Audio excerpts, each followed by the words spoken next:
Dans le podcast AWS en français, cette semaine, nous parlons de l'arrivée de Python 3.9 sur AWS Lambda, de la fin du support d'Internet Explorer 11, de partage de données pour Amazon Redshift ou encore Amazon Athena, de transcription de conversations avec Amazon Transcribe et enfin des nouvelles instances EC2 M6i avec les processeurs Intel Xeon scalables. Le podcast AWS en français, c'est parti, c'est maintenant.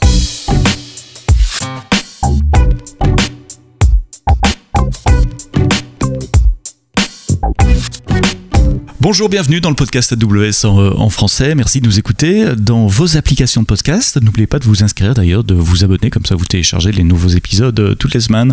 En général, c'est le vendredi matin. Une semaine sur deux, nous passons en revue l'actualité d'AWS. Une actualité un peu filtrée, avec vos centres d'intérêt, plutôt orientés développeurs d'ailleurs.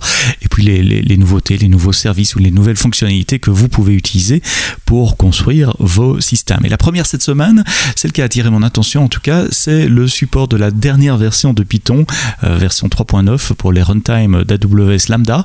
Alors il y a quelques petits avantages, notamment des avantages de performance à déployer sur Python 3.9, mais aussi quelques améliorations dans le langage, comme chaque fois, notamment sur la manipulation des strings, avec la possibilité maintenant d'enlever des suffixes ou des préfixes, des nouveaux opérateurs sur les types unions. On peut faire des unions entre des dictionnaires par exemple.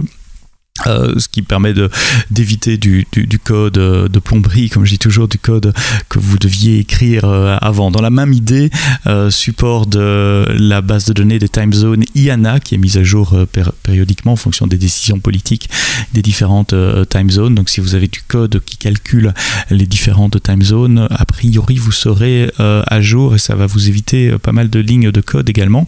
Et puis surtout aussi le support de TLS 1.3 si vous initiez des connexions vers l'extérieur. Vous pouvez le faire avec TLS 1.3 maintenant si vous utilisez Python 3.9. Deux différences spécifiques à Lambda. Une, vous le savez peut-être si vous êtes un pythoniste, pour marquer un package en Python, vous créez un fichier init.py avec un double underscore devant et derrière le nom init pour marquer que la directory est un package. Et vous pouvez mettre du code dans ce fichier-là qui est exécuté à l'initialisation du package. Historiquement, AWS Lambda, le runtime Lambda n'exécutait pas le code. À partir du runtime 3.9, il va le faire. Donc si vous avez du code dans votre fichier init.py qui marque la structure de package, ce code sera effectué au chargement de la fonction lambda. Donc c'est pas du code qui est exécuté à chaque exécution de la fonction lambda, mais bien au chargement initial de la fonction lambda. On vous retourne également un request ID dans les erreurs, dans le message JSON s'il y a une erreur d'exécution dans votre code. Maintenant vous aurez le request ID dans le message d'erreur. Comme d'habitude, changer le runtime, c'est très facile, ligne de commande ou console, vous indiquez le runtime Python 3.9, que ce soit avec SAM, avec CloudFormation, avec le CDK, la console ou la ligne de commande. Si vous développez en Python sur Lambda, il n'y a pas de raison de ne pas s'en priver. Vous pouvez utiliser Python 3.9 maintenant. Une petite brève avec le blog post le plus court de Jeff Barr, je pense, cette année, où il annonce juste la mise à la retraite d'Internet Explorer 11, en tout cas de notre côté, c'est-à-dire la console de management, si vous utilisez Chime ou Honeycode par exemple, ou d'autres parties du site web d'AWS. À partir de là maintenant, nous ne testons plus les nouvelles fonctionnalités qu'on rajoute sur IE 11. Fin 2021, vous recevrez un pop-up de notification qui vous suggérera de passer à un autre browser plus récent, et d'ici un an, le 31 juillet 2022, le site web ne permettra plus du tout l'accès si vous y accédez avec Internet Explorer 11. Il est temps de migrer sur Edge, Firefox, Chrome ou un autre browser de votre choix. Amazon Athena, c'est une version managée de Presto qui vous permet d'exécuter des queries SQL sur vos datasets qui sont sur Amazon S3. Amazon Athena, maintenant, depuis début août, permet d'écrire les résultats d'une query dans des formats tels que Parquet, Avro, ORC ou JSON. C'est une brève, je ne vais pas trop développer, mais enfin, vous avez eu l'idée. Maintenant, simplement, vous pouvez configurer l'output, la sortie d'une fonction Athena avec la commande SQL unload et de spécifier le format de données dans lequel vous souhaitez les résultats de votre query.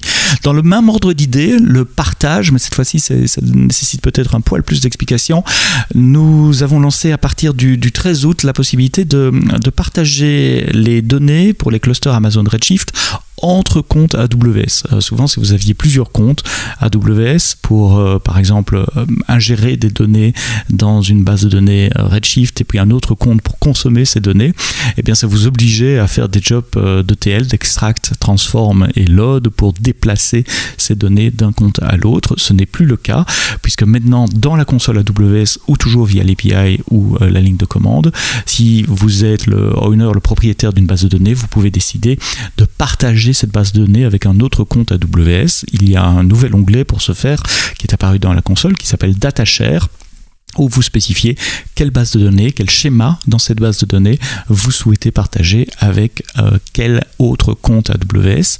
Une fois que l'autre compte a autorisé ce partage, dans l'autre compte, pour autant que vous soyez dans la même région, vous verrez aussi un onglet DataShare qui vous permet de créer une base de données à partir d'un DataShare.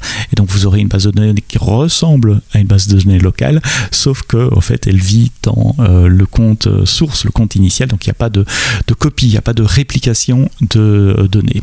Ça ne marche que si vous êtes dans la même région. Évidemment, on ne déplace pas les données d'une région à l'autre. Comme d'habitude, vous trouvez les détails avec les liens vers le blog post de mon collègue Martin Bibi dans les notes de ce podcast. Il y a plein de copies d'écran, c'est assez facile, clic, quelques clics dans la console et vous pouvez maintenant accéder à une base de données Amazon Redshift qui appartient à un autre compte que le vôtre. Peut-être vous utilisez Amazon Transcribe. Transcribe, c'est cet outil qui utilise de l'apprentissage machine pour faire de la transcription. Donc, il part d'un fichier audio, comme ce podcast par exemple, et vous donne un fichier texte correspondant avec tout ce qui se dit.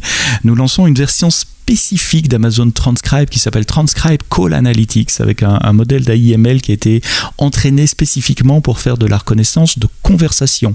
Alors une conversation c'est un peu différent d'un podcast comme celui que vous écoutez puisque dans une conversation il y a au moins deux personnes qui parlent à tour de rôle avec des questions et des réponses et donc Amazon Transcribe Call Analytics est conçu pour faire de l'analyse d'appels, typiquement des appels de call center, des appels de call de vente par exemple.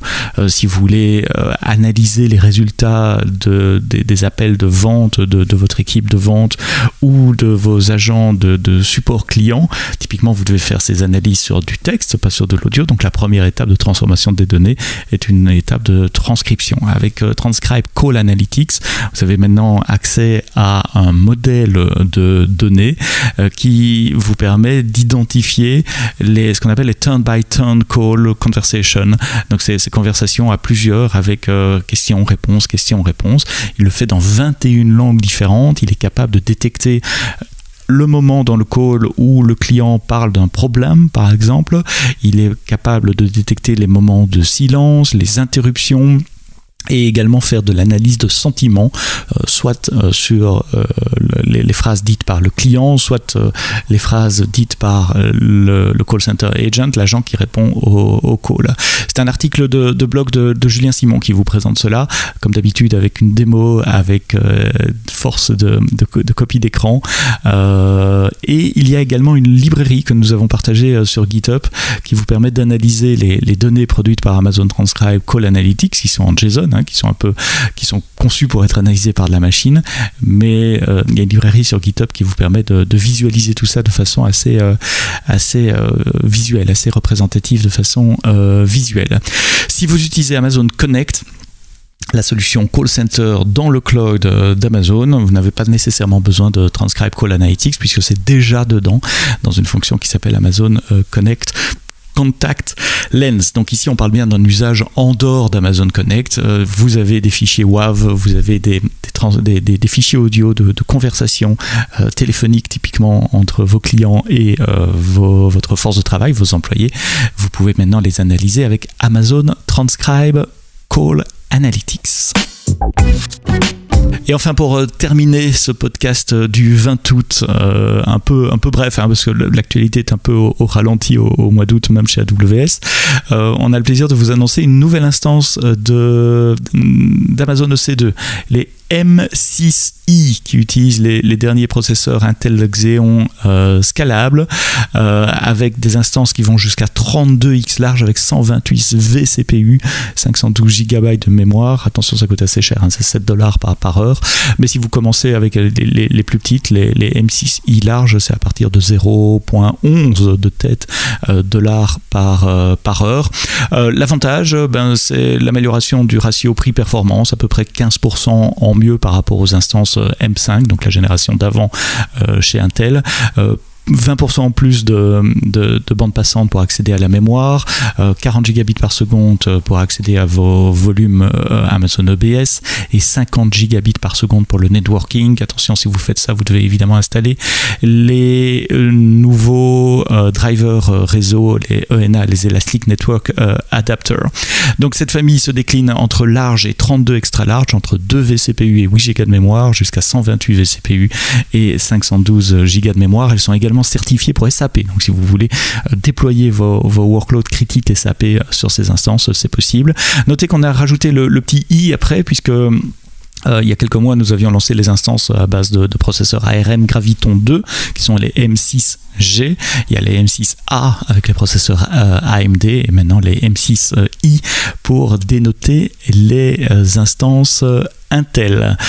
Ces nouvelles instances en Europe sont disponibles sur l'Irlande et Francfort. Pour les autres régions, il faudra attendre un peu. Aux US, Ohio, Oregon, Northern Virginia, et puis Singapour également pour Asia Pacifique. Voilà, c'est déjà la fin de cet épisode du podcast AWS en français. Merci de nous avoir écoutés jusqu'au bout. Abonnez-vous, réabonnez-vous. Nous sommes disponibles dans toutes les plateformes, les applications de podcast, que ce soit Google, Apple, Spotify, Deezer, Amazon Music évidemment. Vous êtes encore une grande majorité à nous écouter sur le site web. Pour votre confort d'écoute, vous pouvez nous télécharger et écouter offline quand vous êtes en voiture pour rentrer de vacances, en randonnée ou pourquoi pas au bord de la piscine ou de la plage. Je vous souhaite de bonnes vacances si vous avez la chance d'être en vacances. On se retrouve la semaine prochaine avec un nouvel épisode du podcast AWS en français. On parlera de Coaldesk, d'intelligence dans les bots, comment mettre de l'intelligence, comment mettre des bots dans vos centres d'appel. Décidément, on reviendra encore au centre d'appel. Ça sera vendredi prochain, le 27 août, et d'ici là, quoi que vous codiez, codez-le bien.